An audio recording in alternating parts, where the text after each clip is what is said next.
Hello, and welcome back to the Very Real Estate Effect podcast, a show dedicated to real estate investing right here in Quebec. Yet today we talk to someone in Ontario. Hi, Dino. How are you doing? I'm great. Fantastic. Glad to be back in this cold province. How about you guys? How are you doing? Doing well, doing well. Quite excited. New projects and a lot of stuff happening. And today we are again speaking to a wonderful, successful investor, Danielle Unsworth from Ottawa. Hi, Danielle. Hi. Thank you for having me. Excited to be here for sure. Oh, good. Well, look, we're excited that you're here. You have a good story to share, and I know that you will be a good inspiration for a lot of investors who are starting. Thank you. Thank you so much. Yes, that's exactly why I share my story, is to inspire others who are thinking about it or who haven't decided to, take action. I want to share my story for sure.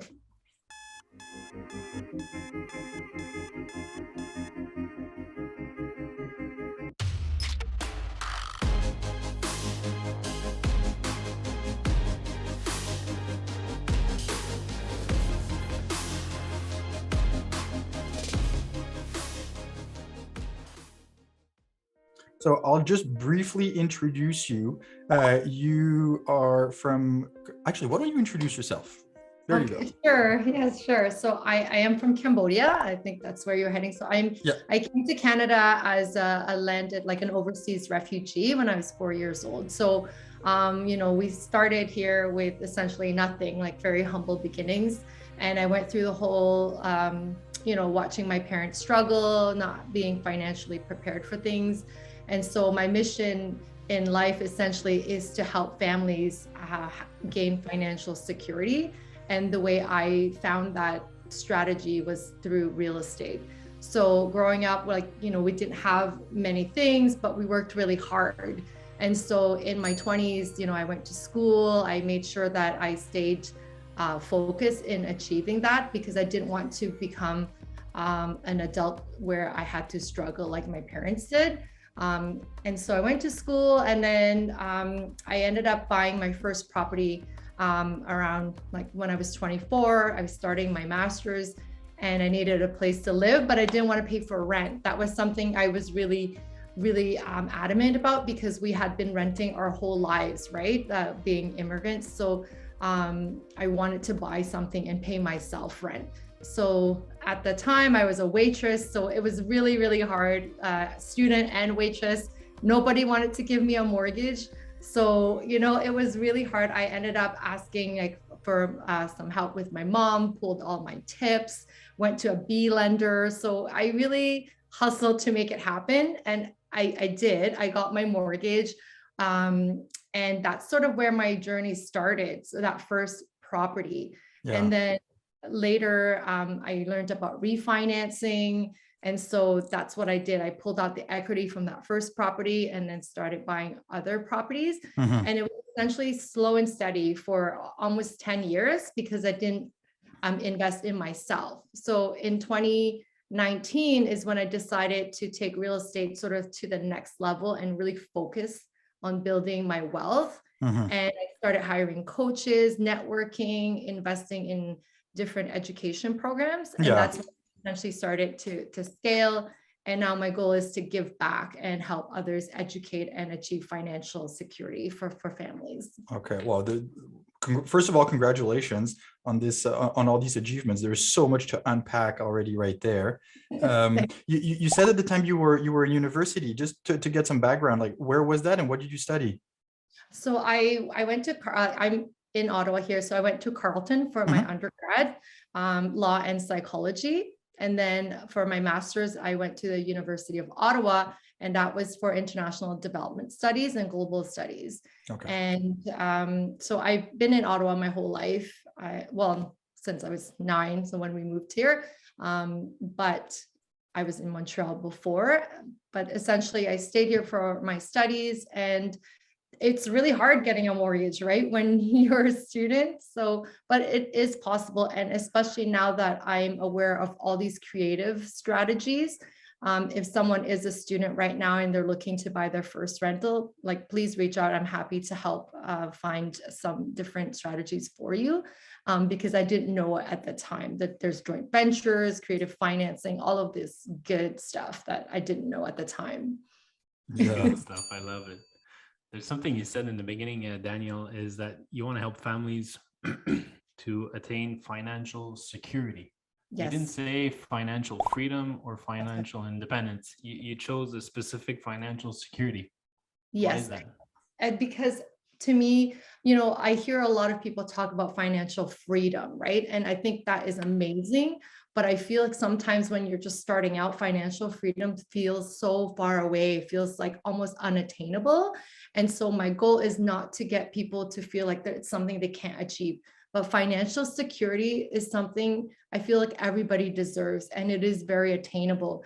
It's essentially, buying your first home and then using that home to leverage and creating an income stream, something that's going to give you security in the future, whether it's for your retirement or to pay for your children's education in the future. There's just so many options once you have that first investment property that can really open up a lot of freedom, but you first need that security to get to that freedom aspect. So that's why I choose security, because I didn't have financial security growing up as a child. And so it's important for me to give that ability to families now, especially like with single moms and just the different challenges that we're all facing right now. And I know it's possible.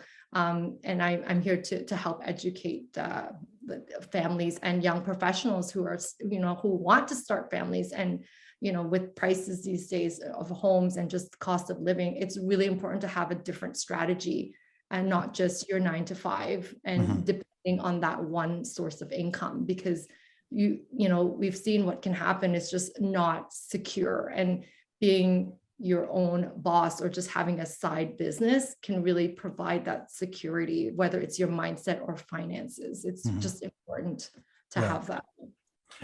And you said it like this first transaction, this first deal was absolutely crucial, and you chose to do it at a very young age.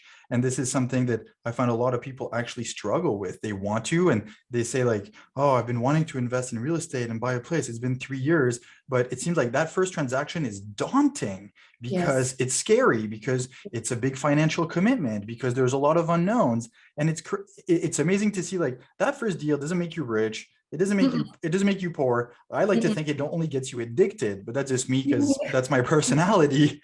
But you're right, like helping people with that first initial help to do a transaction, to jump in, to take action really does make a big difference. And hopefully it snowballs from there. It's essentially, that's my goal. Like, I don't want to give people that vision of what it's going to be like with 5-10 properties. I just want them to be okay with that one property, because once they get comfortable owning that one property, I'm all in with real estate. So I know they're going to see the benefits. They're going to get addicted. They're going to want more. They're going to want to keep learning and investing in themselves and just, pursuing that journey. So my goal is essentially just to be like, you know what, let's just start with one property. And I promise you, you're going to thank yourself. You're going to just be addicted, because that's what happened with me, right? You become almost like obsessed with it, but in a really great and positive way. So So you're showing them how and to get them through their first property, and after, now they know. So they can continue on and explode or not, depending on what are their goals.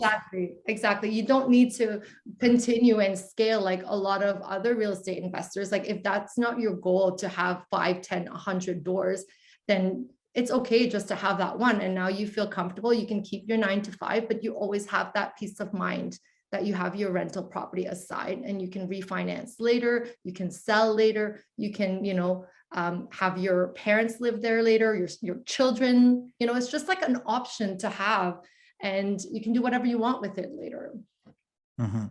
So just going back to your story and your path, you said, so you had done this original transaction, and was it a duplex, a condo? What was the property? So it's a semi-detached from the 60s that we bought. And actually in 2020, I built a legal basement suite in this property. So now it is a duplex. Nice. And it's amazing. I just got a text from my tenant there, and he's the first person to live there because it's brand new. We put in, in-suite laundry. It's like a nice little bachelor, and he loves it. Like, he's just like, this is the perfect place for me. Can I, like, he still has 3-4 months, but he's already wanting to, renew the lease. And that brings me so much joy because this is a property that was it was an unfinished basement, and now it's this brand new condo like looking unit, and he's making, like, it's making him super happy. And we created housing on top of that, so it's phenomenal. Like, there's just so many great benefits. And so just to go back to your journey, you said really in 2019 you started to get a coach and invest in yourself because you obviously wanted to scale. Can you kind of take us back on those early days? Sure. So I never thought of myself as an investor. I just thought I owned properties. I was a landlord, and that was kind of it. And then in 2019, I started listening to podcasts. And then all of a sudden, this whole other world opened up for me. Like, wait a minute, am I an investor? Because at that time, I had 4 or 5 properties. And then I would go to these meetups. And then my friend, who was a realtor, she introduced me. Oh, this is Danielle. She's an investor from Ottawa. And then I remember thinking, oh my God, I am an investor. So that kind of shifted my mindset, because I know a lot of people who own 1 or 2 properties and they don't think of themselves as an investor, but they are. And so when I realized that, I thought, okay, well, if I'm an investor, I should really look into this and see what else I can do, right? So I honestly did a Google search. I just Google searched like real estate investor. And then I just looked up, workshops, events, and then I ended up with, it was how to double your net worth in 5 years. And it was a workshop by Brock Frost, who is now my mortgage broker. And it was, learning how to use private lending to fund deals and things like that. So that opened up sort of another strategy for me. And then from there on, I just kept listening to more podcasts. And then at the end of every podcast, the guest would always say, this is how you would reach me, right? So then I really resonated with one of the guests on The Truth About Real Estate Investing. And she was living like my life, essentially. She was working 15, 20 hours a week, building these legal suites out in Barrie. So I reached out to her, which is really unusual for me. Like, this is totally different world, right? You don't just reach out to people on podcasts, but she gave the website. So I went for it, and she became my coach. And that was my first coach. And she's the one who guided me through that legal basement suite. And she pretty much changed my life. And so that's why now I'm such a promoter of having a coach and a mentor. And it really takes you to the next level. And at that time, it was a big commitment for me, like financially. And it is scary when you're spending X amount of money to hire a coach and you don't know what the results are going to be. But now that I've gone through that process once, I've had a coach every year since then. So to me, I will always have a coach from now on. Every time I have a new goal for myself, I will be having a coach to guide me through that, because it is exponentially a better way to use your time and just expedite your learning and your progress. And it's amazing. So that's essentially what happened. I just sort of Googled things, reached out to people, and I just went for it. And it was scary talking to strangers, giving them X amount of money, and like, oh my God, what am I doing? But I said, you know what, I'm ready. I said, I'm ready. I've taken myself this far, and now I'm stuck. I don't know what else to do. There has to be somebody that can help me. And that's kind of what I did. I just reached out for help. Danielle had to change your business card's title to investor now. Yes, that's right. That's right. And so you talk a lot about helping others, families, students, and all that. And you had a lot of coaching and mentoring. Do you coach and mentor other people? Do you get that asked, or do you do it? Yes. Or? Yes, actually, recently, a lot more recently, I have had people reach out and ask for me to coach them, and I started taking on a few students, and I've been seeing great results already. So I am definitely venturing on that path as well, just because I find my journey typical. I feel like I'm like an average person looking for help, and I came all this way, and if I can give back and sort of, you know, encourage people along the way to take the same steps that I took and change their lives, then I'm happy to do that. And I feel like people can relate to my story because, you know, I'm not some big shot. I didn't have lots of capital. I just sort of like went along my journey, and here I am. So if there's any way I can give some guidance along the way, then I definitely am happy to do that. Danielle, it's been a real pleasure. Thank you very much for today's interview. Thank you to Dino as well. Always fun to have you here. And to everyone listening, as you know, if you'd like to keep supporting us, please leave us a rating, subscribe to the show, share it with a friend, and especially in this case, it's a very inspiring episode. So just pick like 3 friends that have been wanting to invest in real estate and just send it to them and force them to listen to it. There you go. On this wonderful note, we'll talk to you again next week. Now go make some offers. Peace. Peace.